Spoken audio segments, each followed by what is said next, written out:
이번에는 여러분 하나님 나의 하나님이라는 제목으로 우리가 교재를 연구하겠습니다. 여러분 먼저 제목을 한번 하나님에 대해서 여러 가지 포커스를 잡았는데 그동안에 이제 하나님에 대한 책은 너무 조직 신학적으로 너무 딱딱한 내용을 다뤘어요. 근데 이 내용은 우리 성도들이 일반적인 삶 속에서 우리가 친근히 와닿는 개념을 중심으로 그렇게 썼습니다.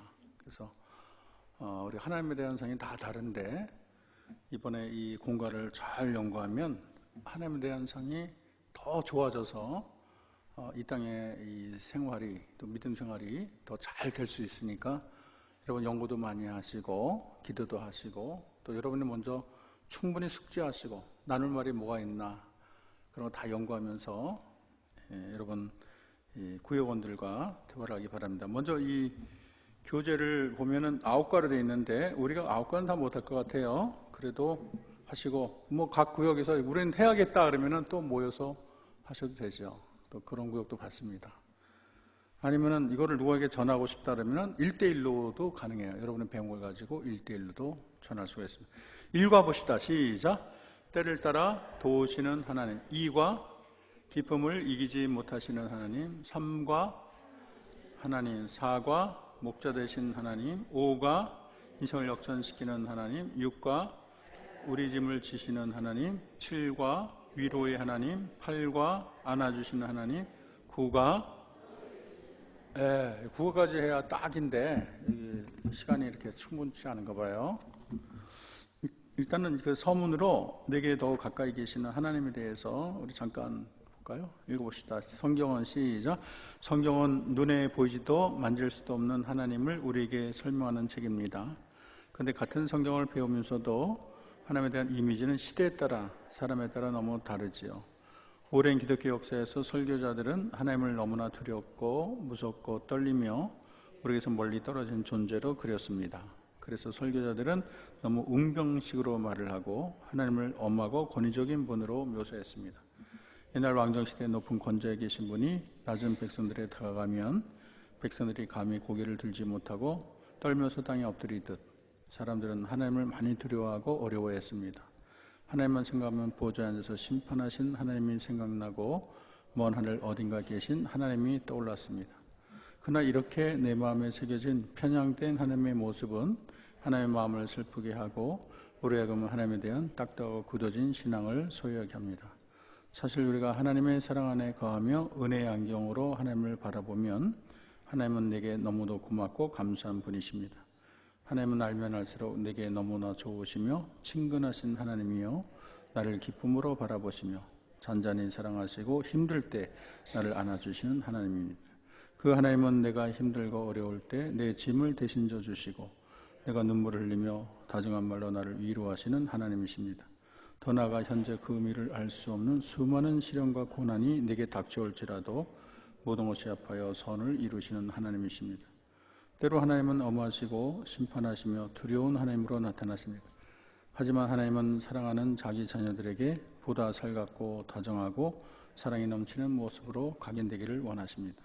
루터나 칼뱅은 이런 모습이 바로 하나님의 참된 본성에 더 가까운 모습으로 주장합니다.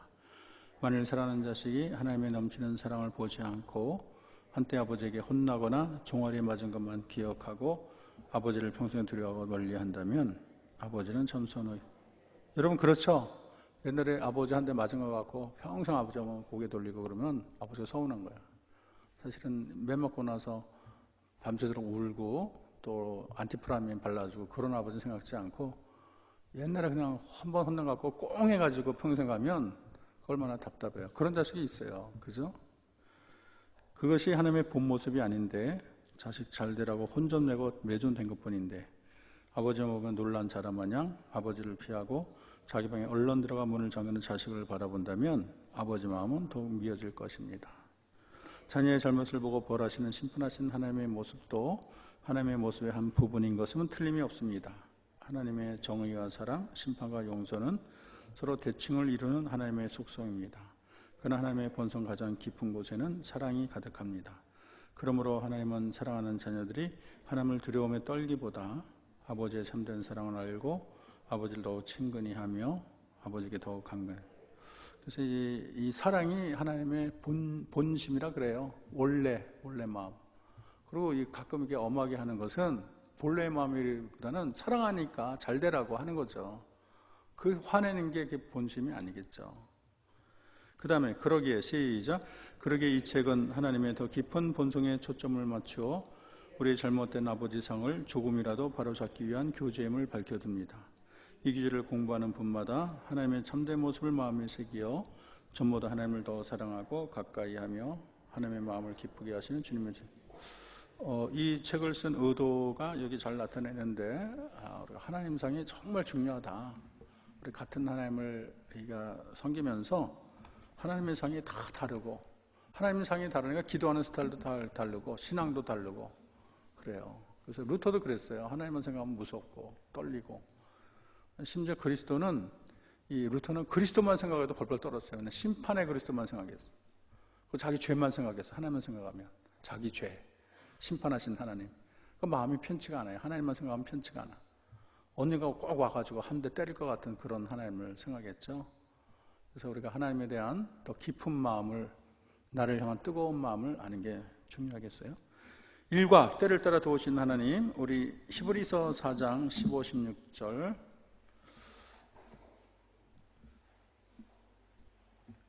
(357쪽) 히브리서 4장 15, 16절 우리 다 같이 357쪽 읽을까요? 시작. 우리에게 있는 대제사장은 우리의 연약함을 동정하지 못하실 리가 아니요 모든 일에 우리와 똑같이 시험을 받으신 이로되 죄는 없으시니라. 그러므로 우리는 긍휼하심을 받고 때를 따라 돕는 은혜를 얻기 위하여 은혜의 보좌 앞에 담대히 나갈 것이다. 하나님이 때를 따라 돕는 하나님임을 이렇게 성경에 구체적으로 명시를 했습니다.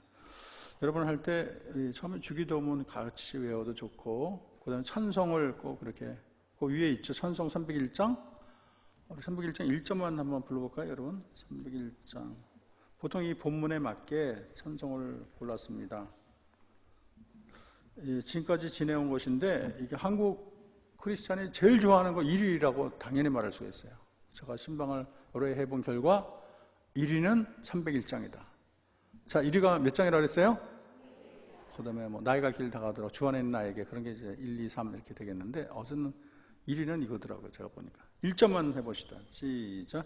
지금까지 지내온 것 주의 크신 은혜라 한이 없는 주의 사랑 어찌 이루 말하랴 자나깨 나 주의 손이 항상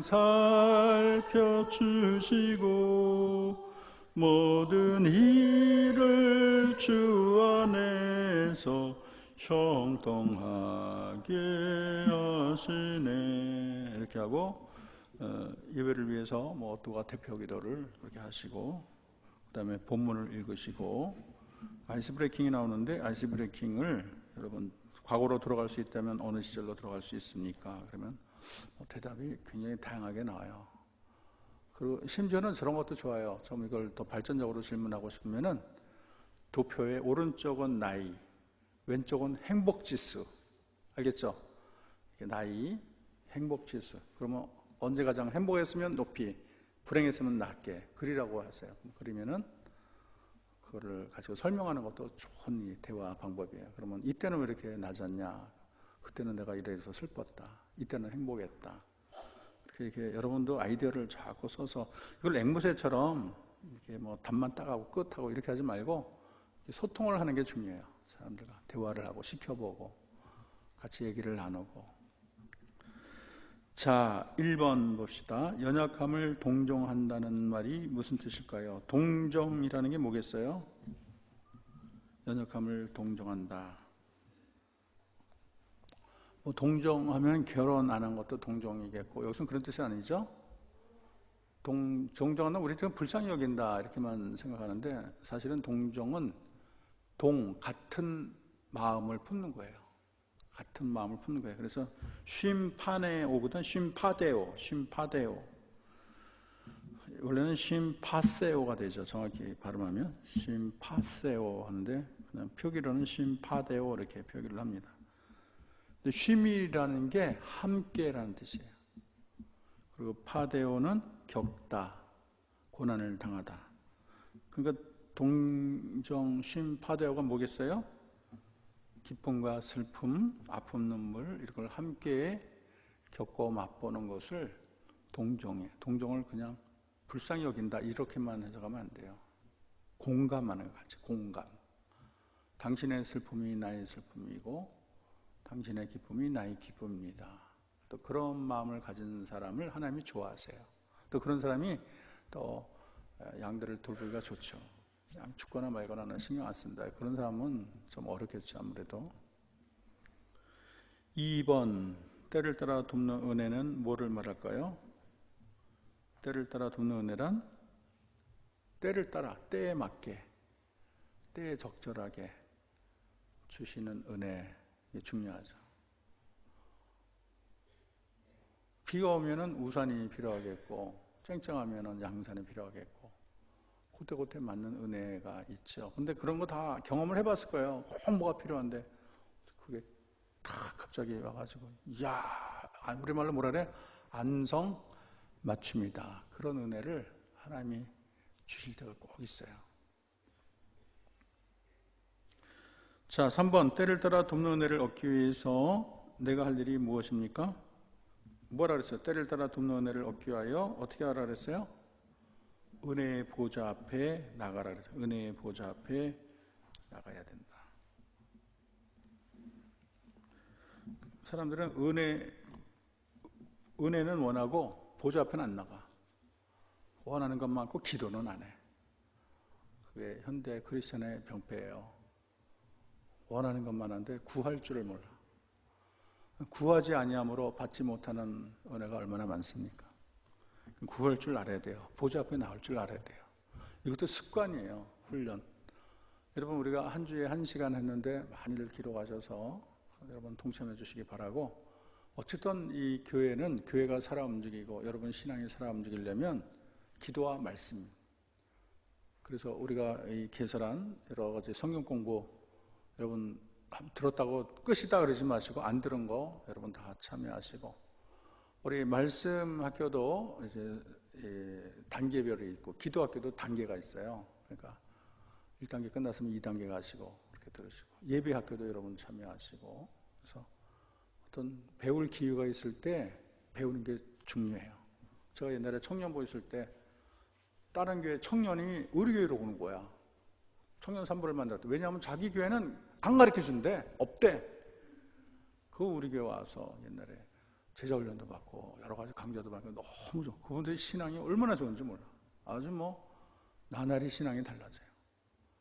그래서 이게 습관적으로 우리가 믿음 생활하는 것도 좋지만 자꾸 자기를 훈련장으로 몰아넣는 게 중요합니다. 여러분 이번에도 많이 여러분 수업에 경청하시기 바랍니다. 자, 4번 은혜의 보좌 앞에 즐거이 기쁨으로 나가는 것이 아니라 어떻게 나가야 된다 그랬어요? 담대히. 뭐냐면 이 죄인은 스스로 보좌 앞에 나갈 길이 없어요. 거룩하신 하나님 앞에 갈 수가 없어요.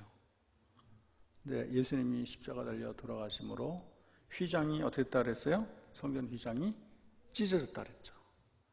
원래 성소와 지성소를 쫙 가려져 있었는데 찢어져서 보호자에 이르는 새롭고 산 길이 열렸어요. 그래서 우리가 이제는 하나님의 보좌 앞에 나가서 엎드릴 수 있는 게 얼마나 특권입니까? 더 깊은 묵상 볼까요? 우리가 긍휼하심과 때를 따라 도움이 필요한 존재, 긍휼하심을 라고 기록했는데 나는 긍휼이 필요한 자라고 생각합니까? 이거 좋은 질문이에요. 이것도 네 하고 가지 마시고 한번 이렇게 나눠보세요. 긍휼이 필요한 자라고 생각하십니까? 그러면 저는 잘 말을 안 열 때는 여러분부터 말을 처음에 꺼내는 게 좋아요. 나는 긍휼이 필요한 자라는 걸 몰랐는데 신앙생활을 하다 보니까 정말 내가 긍휼이 필요한 자라는 걸 알았습니다. 나는 원래 고집이 셌거든요. 하나님이 나를 돌보지 않으면 나는 예수 믿을 사람이 아니에요. 근데 하나님이 나를 이렇게 시련을 주셔서 내가 이렇게 예수 믿고, 이게 하나님이 나를 불쌍히 여긴 거 아니겠습니까? 뭐 이렇게 다양하게 얘기할 수 있죠. 그래서 먼저 이렇게 이야기 보따리를 먼저 풀어도 좋고, 또 이 듣는 분 중에 얘기를 잘 하시는 분이 있어요. 그런 분에게 먼저 얘기를 하시라고 합니다. 그렇게 해서 긍휼이 필요한 자라고 생각하는가. 구원받는 첫 걸음은 내가 누군지 아는 거예요. 내가 누구니? 너 자신을 알라. 소크라테스 한 말이 정말 사실이에요. 예수를 전하면 내가 왜 교회를 다니네? 죄인이라. 나는 죄인이 아니다. 그러면은 이게 말이 안 먹히더라는 거잖아요. 구원을 하려면 내가 죄인임을 알아야 되는데 죄인이라고 안 그래. 나는 다른 사람보다 잘 살았대. 근데 그게 죄 지은 게 없대. 그거 힘든 거예요. 그래서 구원받는 첫 걸음은 내게 긍휼이 필요한 자, 나를 불쌍히 여기소서. 그래서 옛날에는 키리에라 그랬고, 예배 중에 나를 불쌍히 여기소서가 꼭 그렇게 예배 찬양 중에 들어갔죠. 자, 2번, 인생을 시기별로 나누어 각각 시기별로 누구의 도움이 많이 필요합니까? 여러분, 시기별로 도움이 필요를 하죠. 아기 때는 엄마, 학생 때는 선생님, 또 청년이 되면 연인도 필요하고, 결혼하면 아내와 남편이 필요하고, 노인이 되면 누가 필요합니까? 자식들이 필요한 거죠. 내가 아플 때는 의사의 도움이 필요하고, 혼자는 못 살아요. 그리고 혼자 수백억 있어도 혼자 상다리 휘어치게 먹고 혼자 아무 재미없어요. 다 사람은 더 벌어 살아야지 행복을 느끼는 거지. 혼자 수천억 있으면 그게 무슨 재미예요? 재미가 없는 거예요. 자, 읽어봅시다. 사람은, 시작. 사람은 만물의 영장이지만 이 세상에 갓 태어난 아기는 다른 동물에 비해 참 무기력하기 짝이 없습니다. 그래도 사슴새끼나 망아지는 태어나자마자 일어서서 걷고, 심지어는 강아지도 태어나자마자 걸어서, 제가 이게 동물의 왕국 봤더니 정말 그래요. 사슴새끼나 망아지가 일어나 좀 있더니 비틀거리면 탁 걸어요. 근데 사람은 그렇게 못하잖아요. 만물의 영장인 사람은 고개도 못 가. 빽빽 울고 똥오줌 싸고. 근데 우리 인간이 그렇게 악어와 같은 존재라는 거예요. 사람의 아기는 얼마나 무기력합니까? 걷지도 기지도 못합니다. 몸을 가누지 못하고 천장만 보고 빽빽 울어댑니다. 똥오줌, 여러분 다 뭐 엄마기 때문에 다 아시겠죠. 그래서 아기에게 누가 필수적일까요? 엄마가 필수적입니다. 엄마는 아기를 씻겨주고 입혀주고 먹여주고 재워줍니다. 그리고 아이가 움직이고 걷기 시작하면 엄마 손길이 더 바빠. 누가 그러냐면, 아유, 뱃속에 있을 때가 좋았다 또 그러더라고. 엄마들이 뱃속에 이렇게 힘든데 10달 동안 아차하는 순간 큰일 나잖아요. 그래서 아가는 철저히 무기력하고 도움이 필요한 자인데, 이 세상에 혼자 크고 혼자 어른 된 사람은 있다 없다? 몰라요. 근데 자기 혼자 큰 줄 알아. 애기 때 다 기저귀 수천 번 치웠는데 그건 몰라. 인간은 아기 때에 어머님의 도움이 필요하고, 학생 때는 선생님의 도움이 필요합니다. 청년이 되면 사랑해줄 연인이 필요하고, 결혼하면 아내와 남편이 필요하고, 노인이 되어 여기저기 아프고 지팡이를 짚게 되면 의사와 자식들의 도움이 필요합니다. 그리고 심지어는 수의를 입고 장례 죽어도 나를 입관시켜줘 장례를 치러줄 사람이 필요해요. 농부의 도움, 상인의 도움, 국군의 도움, 공무원의 도움, 자연의 햇빛, 공기, 물의 도움, 수없이 셀 수 없는 수많은 도움이 필요합니다. 그 아프리카에 봤더니요, 물 하나를 깃기 위해서 얼마나 가는지 몰라, 여자들이. 이렇게. 근데 그 물이 깨끗한 물이 아니야. 지저분한 물을 이렇게 퍼가지고 오다가 또 절반 흘려. 그걸 또 먹고 마시고. 하여간 그렇게 불쌍해. 그러니까 우리가 집안에서 깨끗한 물로 쌀 탁 얹어서 밥해 먹고, 이게 정말 수많은 사람들이 수고의 수고를 거쳐서 우리가 이렇게 평안을 누린다는 것을 잊어서는 안 됩니다. 어쨌든 감사 잘하는 사람이 하나님이 이뻐하세요. 무엇보다도, 읽어봅시다. 무엇보다도, 시작. 무엇보다도 연약하고 한치 앞을 모르는 연약한 인간은 모든 것을 아시며 모든 것을 하실 수 있는 하나님의 도움이 필요합니다. 우리의 성리는 하나님은 도우시는 하나님이십니다. 하나님은 우리의 필요를 채우시고 환난의 때에 피할 길을 주시고 우리보다 앞서가셔서 길을 준비하시고 돕는 일을 붙여주시며 밤낮 졸지도 주무시지 아니하시며, 하여간 지키는 데는 이력이 나신 분이 하나님이시다. 졸지도 주무시도 아니하신다. 누가 하나님을 이렇게 영원히 일려봤더니 얼마나 손이 바쁘게 일하는지 놀랬다는 거야. 하나님 그렇게 일하시죠. 내 생각에는 하나님이 중매하기도 바쁠 거. 하나님 다 정해놓은 짝이 있잖아요. 다 매칭하려면 얼마나 힘들겠어. 각 사람의 기도 다 들어줘야 되죠. 앞날을 생각해야죠. 엄마가 자식 생각하는 거 이상으로 하나님은 생각이 많으신 분이에요. 그러니까 참 이렇게 하나님 잘 모르는 사람을 인간 만들기 위해서, 쓸모있는 인간을 만들기 위해서 하나님이 얼마나 바쁘겠어요. 그래서 참 좋으신 하나님의 도움으로 우리가 오늘까지 이 자리에 있다는 거 잊어서는 안 됩니다. 때를 따라 돕는 은혜는 무엇인가? 이 뭐라 그랬어요? 아까 적절한 때에 주시는 은혜라 그랬습니다. 오늘 본문에서 때를 따라 돕는 은혜를 쓰는 헬라어가 유카이론, in good time, in time of need라 그랬어요. 좋은 때, 도움이 필요로 한 때 이런 뜻이죠. 같은 도움이라도 때에 맞는 도움이 훨씬 크죠. 여러분 음식을 줘도 배고플 때 주는 게 좋아요? 배가 터질 때 주는 게 좋아요? 물도 아주 목이 가를 때 주는 것처럼 하나님은 그렇게 때에 맞게 도움을 탁탁 주세요. 저는 이제 하나님이 꼭 타잔이라고 생각해. 그 뒤에 나왔나? 타잔이 뭐냐면 이게 탁 밑에 피라냐가 빠지면은 막 물어뜯잖아요. 악어도 있는데 딱 하면은 꼭 뭐가 있더라? 줄이 있더라.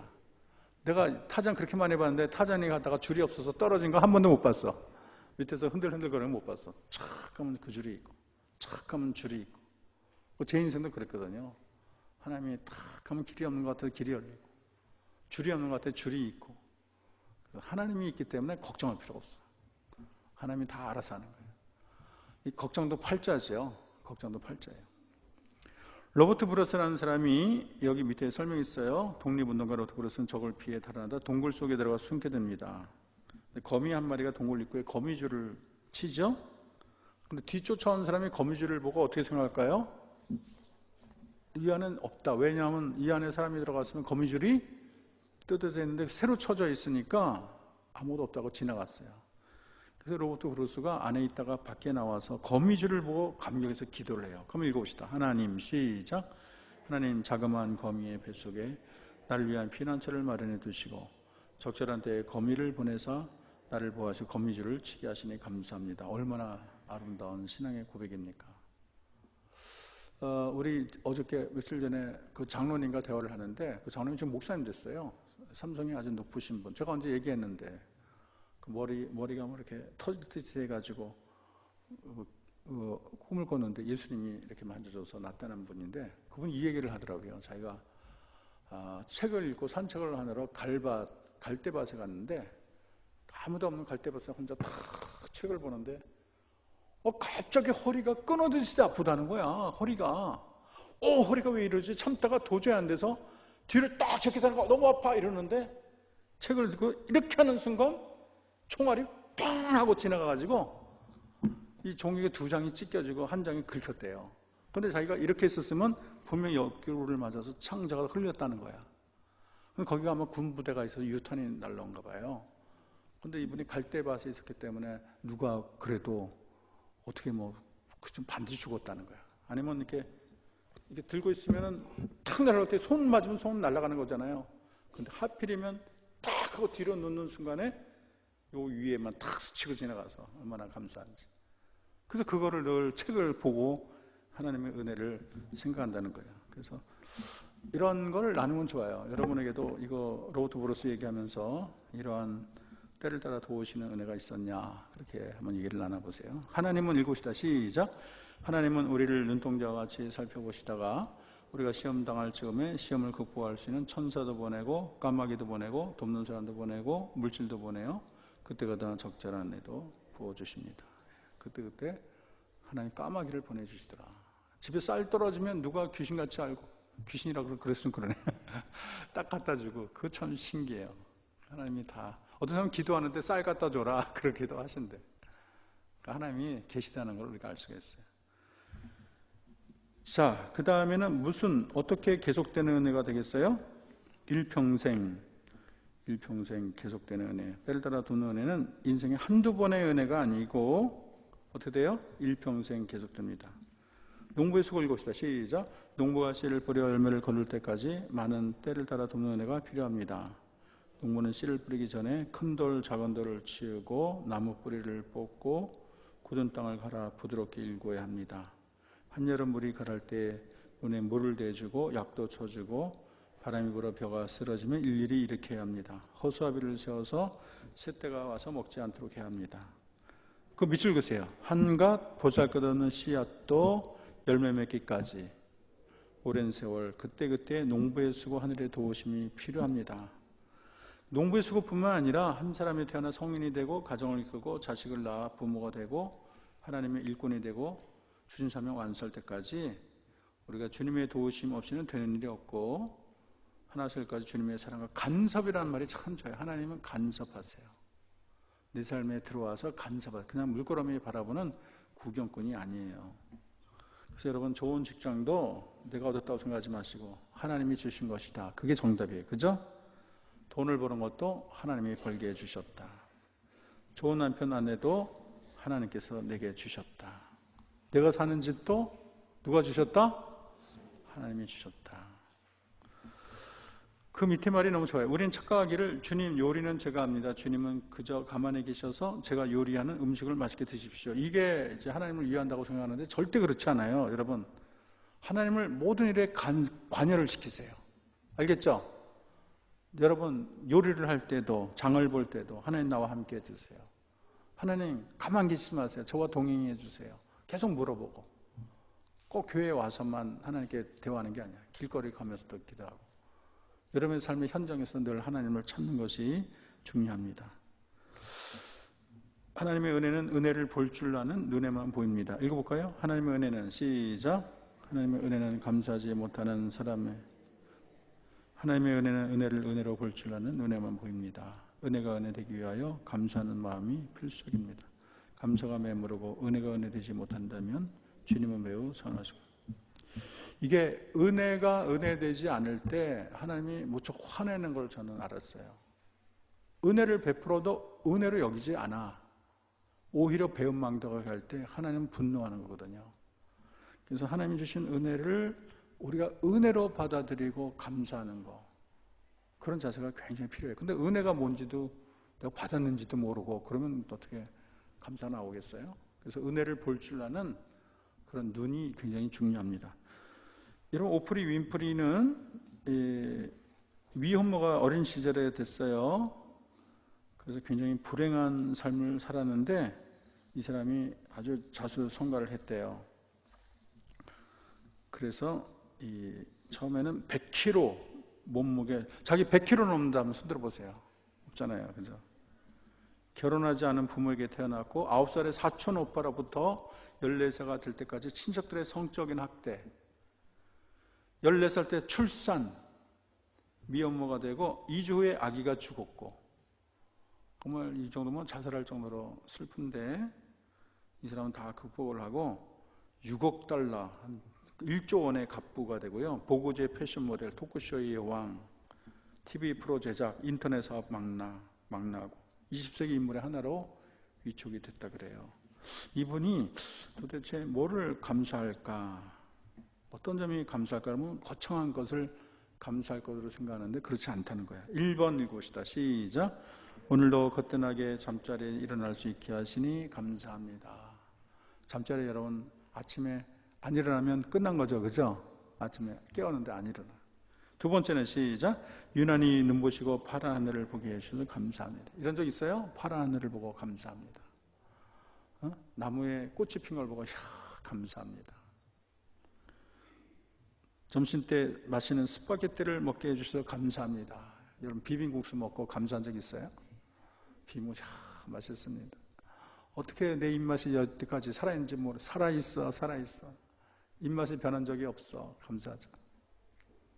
얄미운 짓을 한 동료에게 화내지 않도록 잘 참은 것도 원래 터질 뻔하면 관계 끝나는 건데 잘 참은 것도 하나님은 참는 것도 은혜야. 내가 이게 화내려고 그러면 수백 번 화를 낼 텐데 어떻게 참게 하셔서 가정의 평화가 유지되고 또 구역이 평화롭고 얼마나 좋습니까? 5번 좋은 책을 읽게 해주는데 책을 쓴 작가에게 감사합니다. 이 정도로 감사하게 되면 감사하지 못할 일이 뭐가 있겠어요. 얼마나 지금 전쟁이 나서 뭐 수백만이 난민으로 되고 이런, 그리고 자기 나라끼리 싸우게 되면 외국에서도 손을 못 쓰더라고요. 자기네끼리 싸우니까, 치고받고 하니까. 참 우리 민족 이렇게 건져준 것도 얼마나 감사해요. 그 읽읍시다. 또 꼭 죽다 살아나야. 시작. 꼭 죽다 살아나야 은혜입니까? 꼭 망했다가 살아나야 은혜입니까? 누리는 삶의 일상성을, 밑줄 그세요. 삶의 일상성을 유지하는 것. 여러분, 그 백혈병에 걸려서 1년 있다 죽다가 살아난 게 감사해요? 안 걸리고 건강하게 산 게 감사해요? 근데 사람들은 백혈병에 걸렸다가 살아나면 엄청 감사하고 뭐 헌금도 하고 감사합니다 찬양을 부르는데, 계속 건강하면 찬양해야 안 해요? 안 해. 뭐가 감사해? 그냥 당연하지 이렇게 생각해요. 이게 문제예요. 여전히 아침이 되면 태양이 떠오르고 한밤이 되면 달이 뜨며 손과 발이 움직이고 입에 음식이 맛있게 느껴지는 것이 은혜요. 감사하죠? 아직 걸어서 어디든 마음대로 몸이 움직여주는 것이 은혜요. 사랑하는 남편, 아내, 아이들이 하나라도 내가 책임을 못 져요. 어느 날 세상을 떠나고 사고 나고 그래요. 우리 형 자동차에 져서 죽었어요, 어렸을 때. 우리 누나는 전쟁 때 물을 마셨는데 그게 박테리아 되는데 오염돼서 죽었어요. 얼마나 옛날 어릴 때 많이 죽었나요? 여러분 자녀들이 아직 이렇게 살아있는 거 하나님이 지켜주니까. 여러분이 어떻게 다 따라다녀요? 못하죠. 하나님의 은혜가 있는 줄로 믿습니다. 자, 은혜를 모르는 병이 있대요. 시작. 은혜를 주어도 은혜를 모르는 것이 병입니다. 대저택에 사는 부잣집 아이들이 반찬투정하고 옷이 이러니 저러니 하고 재밌놀이가 없다, 용돈이 적다, 부모가 신경 써주지 않는다, 이런 물편처럼 변들어 놓지만 눈깔 사탕에도 기뻐하고 만족하고 단칸방에 온 가족이 사는 달동네 아이들의 눈에는 이 모든 것이 사치스럽고 이게 저 가정교사 해보니까 정말 그렇더라고요. 재벌집 뭐 잘 산 집 가도 맨날 불평이야. 그 옛날 그렇게 어려서 할 때 하면은 5,000원짜리에서 사 먹어요. 그 얼마나 옛날에 5,000원이 컸는데요. 고깃국을 차려놔도 만족을 안 해. 문제는 환경이 아니라 은혜를 은혜로 볼 줄 아는 눈입니다. 때를 따라 돕는 은혜는 은혜를 은혜로 볼 줄 아는 사람의 눈에만 보입니다. 집에 연탄 10장, 쌀 몇 가마? 한 가마만 있어도 온 가족이 행복해하고 두더리 쫙 피고 행복이여 콧노래 부르는 이들이 얼마나 많습니까? 옛날에 옆집 가면 쌀 몇 가마 넣고 사는 사람 보면 참 부러웠어요. 왜냐하면 우리는 되로 이렇게 받아 먹고 수제비 맨날 끓여 먹는데 어느 집은 쌀 그냥 몇 가마씩 탁 넣고 먹으면 얼마나 부러워요. 저는 이제 중학교 때인가 아버님 따라서 그때 서울대 핵 전공한 그분 교수님이죠. 그 집에 갔는데 차를 주는데 미숫가루를 주는데 그 안에 얼음이 있는 거예요. 여름에. 얼마나 감동을 했는데 이 집은 어떻게 한여름에 얼음을 먹냐 그랬는데, 지금은 여러분 냉장고 탁 트면 얼음 나 얼마나 좋은 세상인데도 그렇게 옛날처럼 고마운지 몰라. 그게 문제. 옛날에 바나나 먹으면 얼마나 최고잖아요. 제가 가정교사가 갖고 바나나 나면 눈이 커졌다니까. 그 바나나 하나가 1,000원이었어요. 하나. 이 한 덩어리가 아니고 하나. 지금 10,000원이나 마찬가지. 그렇게 귀해요. 우리 어머님이 옛날에 바나나 3개 먹은 얘기를 얼마나 얘기했는지 몰라. 바나나 3개를 반주해서 먹었다고 틈만 나면 얘기했어. 요즘은 길거리에 바나나 널렸어도 잘 안 먹어요. 사람 마음이 간사하죠.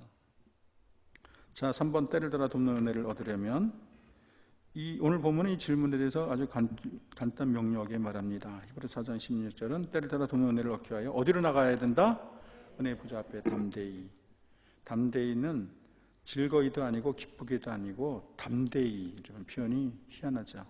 그걸 알기 위해서는 그 다음 페이지 구약의 하나님의 보좌의 배경을 우리가 알아야 되는데, 출애굽기 19장에 호렙산에 강림하신 하나님께 나아갈 수 있는 자가 누구였어요? 여러분, 호렙산에 막 불이 붙고 천둥 소리가 들리고 아무도 못 나갔어요. 누가 나갈 수 있었죠?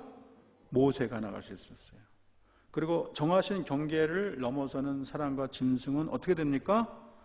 돌로 쳐서 죽이게 돼 있어요. 그렇게 하나님이 어미하신 분이세요. 읽어볼까요? 출애굽기 19장에 시작. 출애굽기 19장에 불부는 호렙산에서 흑암과 구름과 폭풍과 나팔 소리와 함께 강림하신 하나님은 영광과 거룩의 하나님이셨습니다. 그 하나님은 무섭고 떨리는 하나님이셨습니다. 하나님이 강림하신 그곳은 감히 사람들이나 짐승들이 접근할 수 없었습니다. 하나님이 정하신 경계를 넘어서서 사람이 짐승은 돌로 치게 되어 있습니다. 하나님이 강림하신 곳은 매우 무섭기 때문에 모세도 이르되 내가 심히 두렵고 떨리는 거죠. 자, 3번 이거 전에 여러 번 했어요. 지성소에 나갈 수 있는 자는 누구일까요? 대제사장. 그냥 제사장이 아니고 대제사장.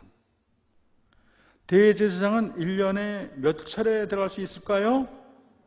한 차례. 7월 10일 대속죄일 날 한 차례 들어갔어요. 그리고 대제사장이 지성소에 들어가기 전에 자기 죄를 위하여서 반드시 해야 할 일이 무엇입니까? 자기 죄를 위해서 숫송아지로 제사를 드려야 돼요. 그 대제사장이 그것도 혼자 가는데 자기를 위해 제사할 정도로 그렇게 하나님이 오미하고 거룩한 분이라는 거예요. 그런데 예수님이 십자가에 들어가시는 모든 게 바뀌었지요. 6번 어떻게 됩니까? 예수님 십자가 들어갈 때 휘장이 둘로 찢어졌습니다. 그 의미는 무엇일까요? 뭐예요? 보좌에 이르는 새롭고 산 길이 열린 거죠? 이제 누구에게나 열려 있는 거예요.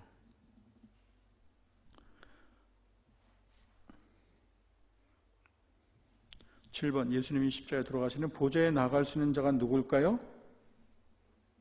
아무나 나가는 게 아니고 예수를 주라 고백하는 자. 예수님을 주라 고백, 자기 죄를 인정하고 예수님을 주라 고백하는 자는 보좌 앞에 나갈 수가 있습니다. 굉장히 중요한 진리죠. 한번 읽어봅시다. 구약에서 지성소는 시작. 구약에서 지성소는 바로 이 거룩하신 하나님이 임재하시는 거룩한 곳입니다.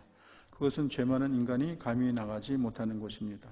하나님의 지성소는 대제사장이라도 그것도 1년에 딱 한 차례 7월 10일 대축절에 들어갈 수 있었고 그것도 먼저 자기 죄를 위해 수송한. 여러분 좋은 게 웬만하면 뒤에 답이 다 있어요. 그죠? 그걸 미리 보고 딱 설명을 하면 여러분이 유식해 보이잖아요. 그러면서 뒤에 딱 나오면 이거 보고 했네 그렇게 생각 안 해요. 더 여러분의 암기를 위해서 또 목사님께서 친히 적어주셨구나 그렇게 생각을 하죠. 미리 다 연구를 하세요. 그러나 시작. 그러나 하나님의 아들 예수님이 이 땅에 오셔서 십자가의 피 흘리심으로 많은 것이 달라졌습니다. 이제 예수님이 십자가의 피 흘리심으로 성소의 휘장이 찢어지고 하나님의 보좌에 이르는 새롭고 산 길이 열렸습니다. 주님의 보혈로 들어오고 떨리는 하나님의 보좌는 어떤 보좌로 바뀌었다? 이 보좌의 이름을 사자은 보좌라 그래요. 다 같이 따라하자. 사자은 보좌. 왜 사자은 보좌인지 아시는 분 있어요? 네? 왜 사자은이에요? 사랑과 자비와 은혜니까. 어떻게 잘 알아요? 훌륭하십니다. 모를 줄 알았는데. 요한계시록에 나오는 생명수 강의 근원. 요한계시록에 보면 생명수 강이 있는데 어디서 흘러나오죠? 22장 1절 어디서 흘러나옵니까? 하나님의 보좌로부터 생명수가 흐른대. 발원지가 하나님의 보좌로부터 생명수가 흘러요. 읽어봅시다. 요한계시록 22장 시작. 요한계시록 22장을 보면 하나님과 어린 양의 보좌가 나옵니다. 거기서 생명수가 흘러나오고 그 강 좌우에는 생명나무가 있어 달마다 12가지 열매를 맺으며 그 나무 잎사귀가 만국을 치료합니다. 하나님의 보좌는 생명의 근원이요 은혜의 원천이요 축복의 원천이요 치유의 원천입니다. 하나님의 보좌는 날마다 은혜가 쏟아집니다. 축복이 쏟아집니다. 주님이 피 흘려 우리에게 허락된 은혜의 보좌는 긍휼하심이 풍성한 자리입니다. 그래서 오늘 본문 히브리서 4장 16절은 우리가 긍휼하심을 받고 때를 따라서는 은혜를 얻기 위하여 은혜의 보좌 앞에 담대히 나아갈 것이니라 말을 합니다.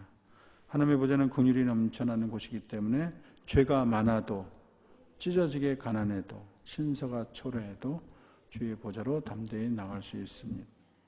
지금 예수님이 우리를 오라 그래요? 오지 말라 그래요? 목마른 자도 오라, 돈 없는 자도 오라, 무거운 짐진 자도 오라. 우리 보좌에 문제 해결의 열쇠가 있고 부르짖음의 기도의 응답이 있고 모든 질병을 치유할 능력이 있어요. 여러분 믿죠? 우리 교회 포가 뭔가요? 2017년 은혜의 보좌 앞에, 교회 보좌 앞에 많이 나오시고 새벽 기도도 좀 열심히 참여하시고, 여러분 이 성도들을 너무 자유롭게 풀어주는 게 좋은 것 같지만 하나님은 그거 원하지 않더라고. 제가 기도해 보면 그게 좋은 게 아니래요. 성도들은 그래도 약간 이렇게 죄는 느낌이 있어야 성도들이 살아난다고 저는 그렇게 들었어요. 그래서 왜 교회에서 나를 못 살리고 그러? 뭐 화요일 날로 가야 돼, 목요일 날로 가야 되고, 집에서 잠만 자고 싶어. 그 제일 좋은 거는 무덤에 가면 평생 잘 거예요, 그죠? 어쨌든 그 병원에 가서 누워서 가만히 있었더니요, 발을 못 움직여요. 그리고 살이 쭉 빠져요. 그 확실히 걸어야 돼요. 움직여야 되고 일을 해야 되는 거예요. 영혼도 마찬가지예요. 영혼의 건강을 위해서 기도해야 돼. 기도 자리에 나와야 되고, 배움의 자리에 나와야 되고.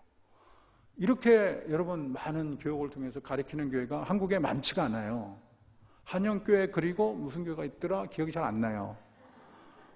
여러분 지금 목사님들이 옛날보다 몇 배씩 일을 하세요. 여러분을 위해서 얼마나 헌신한지 몰라요. 여러분이 더 적극적으로 참여해 주시기 바랍니다.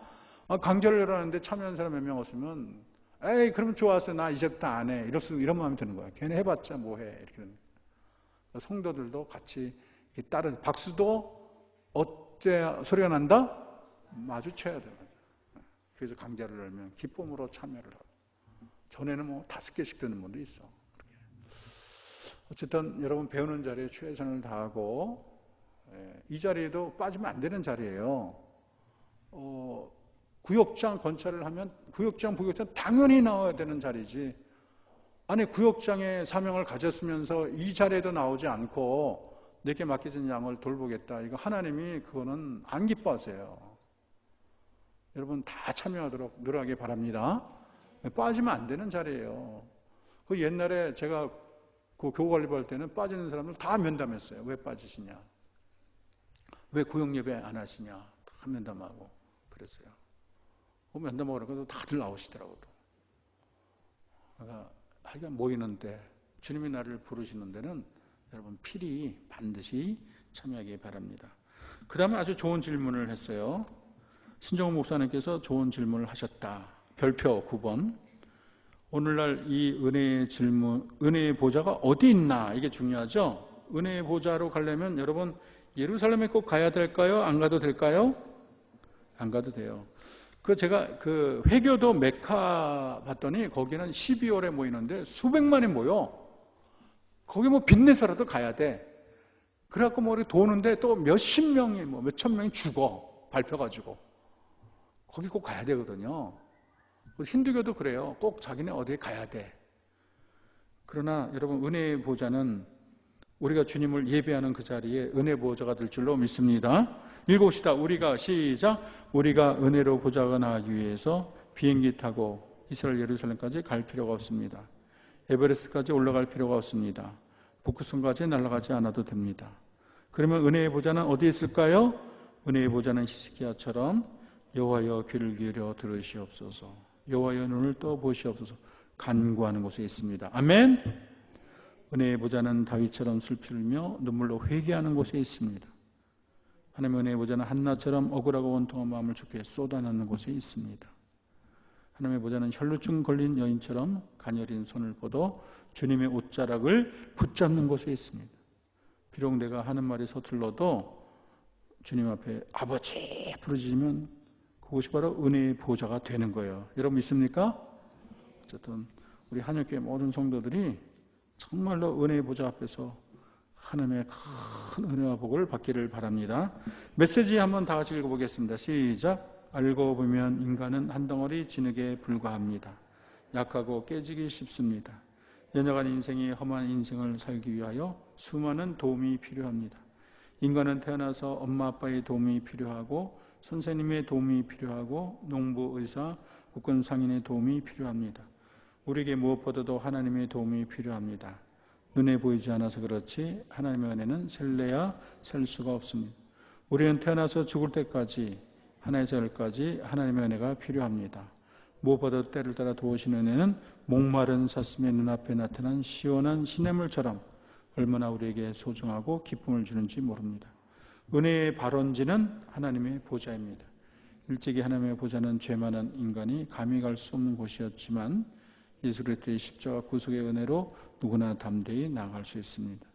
주의 보좌로 나아가면 길 없는 광야의 길이 생기고 우리를 가로막는 여리고성이 무너지며 절망의 자리는 소망의 자리로 눈물의 자리는 찬미의 자리로 바뀝니다. 오늘날 하나님의 보좌는 이 세상 어느 한 곳에 원하면 하늘 그 어느 별에 있는 것이 아니라 주님을 주로 고백하는 입술 앞에 있습니다. 통회하는 마음 앞에 있습니다.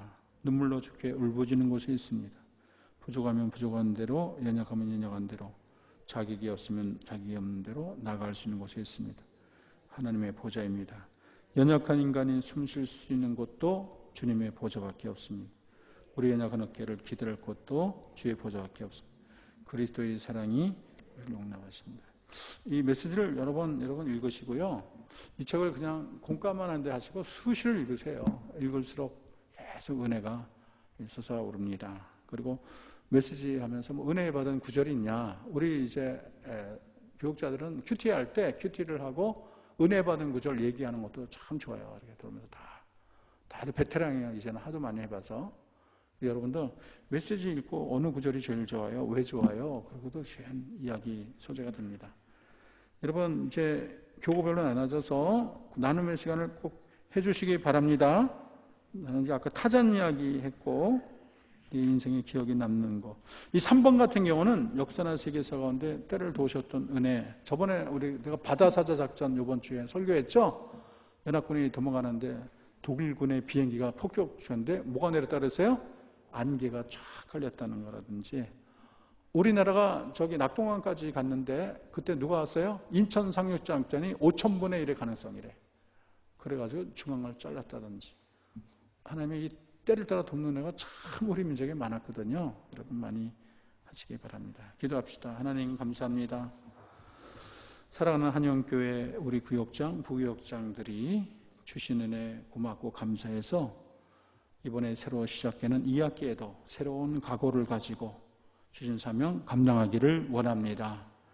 비록 주예전에 나오는 것이 힘들고 또 어려운 점이 많겠지만 하나님이 주시는 기뻐하는 십자가로 알고 주신 사명 잘 감당하도록 도와주시옵소서. 내게 맡겨진 양떼를 은혜로 잘 가르치고, 또 설교자는 학자가 되라고 했는데 우리가 학자의 마음으로 우리에게 맡겨진 영혼들에게 그들의 눈높이에 딱 맞춰서 은혜의 복음을 잘 증거하게 도와주시옵소서. 예수님의 이름으로 기도합니다. 수고 많았습니다.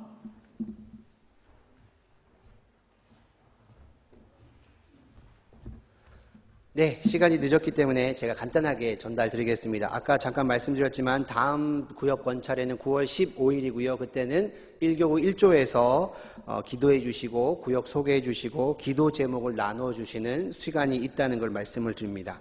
오늘 교구별 모임은요, 1교구는 지하 찬양대 연습실로, 2교구는 6층 식당으로, 3교구는 6층 로뎀으로 이동해 주시면 되겠습니다. 오늘 교구별 모임 하시고 난 후에 이용하실 식당은 1학기와 동일하게 토마토, 분식, 또 분당 칼국수, 뽕잎사랑, 청원 이렇게 4가지 식당이 되겠습니다. 다음 주부터는요, 구역 권찰회 때 앞부분에 특강이 없고 바로 교재 강의로 진행이 됩니다. 그러니까 늦지 않게 오셔서 교재에 대한 나눔을 가지시면 좋겠습니다. 네, 그러면 교구별로 이동하겠습니다.